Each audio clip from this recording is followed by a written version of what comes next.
Hello ನಮಸ್ಕಾರ, ನೀವು ನೋಡ್ತಾ ಇದ್ದೀರಾ ನ್ಯೂಸ್ ಫಸ್ಟ್. ನಾನು ರಕ್ಷತ್ ಶೆಟ್ಟಿ. ಈಗ ಹೆಡ್ಲೈನ್ಸ್. ಉತ್ತರಾಖಂಡ್ನಲ್ಲಿ ಮೇಘ ಸ್ಫೋಟಕ್ಕೆ 4 ಸಾವು ಕೇಸ್ ಇನ್ನು ನಡೀತಾನೆ ಇದೆ ರಕ್ಷಣಾ ಕಾರ್ಯ. ಮಳೆ ಸುರಿತಾ ಇರೋ ಹಿನ್ನೆಲೆ ವಿಳಂಬ. ವೈಮಾನಿಕ ಸಮೀಕ್ಷೆ ನಡೆಸಿದ ಸಿಎಂ ಪುಷ್ಕರ್ ಸಿಂಗ್ ಧಾಮಿ.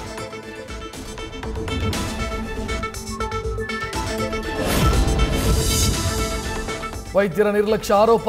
ಡೆಲಿವರಿ ವೇಳೆ ತಾಯಿ ಸಾವು. ಬೆಂಗಳೂರಿನ ಕೋಣನಕುಂಟೆಯ ಅಸ್ಟ್ರಾ ಆಸ್ಪತ್ರೆಯಲ್ಲಿ ಹೆರಿಗೆ ನಂತರ ಬದುಕುಳಿದಿದ್ದು ಮಗು ಮಾತ್ರ. ಕುಟುಂಬಸ್ಥರಿಂದ ರಸ್ತೆ ಬಂದ್ ಮಾಡಿ ಪ್ರತಿಭಟನೆ.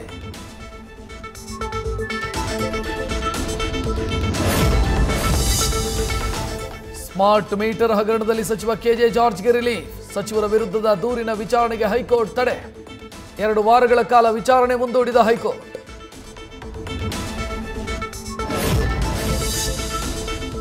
ಧರ್ಮಸ್ಥಳದಲ್ಲಿ ಬುರುಡೆ ರಹಸ್ಯದ ಬೆನ್ನು ಬಿದ್ದ ಎಸ್ಐಟಿ. ಗ್ರಾಮ ಪಂಚಾಯಿತಿಯಲ್ಲಿ ಕೆಲಸ ಮಾಡಿದವರ ಮಾಹಿತಿ ಕಲೆ.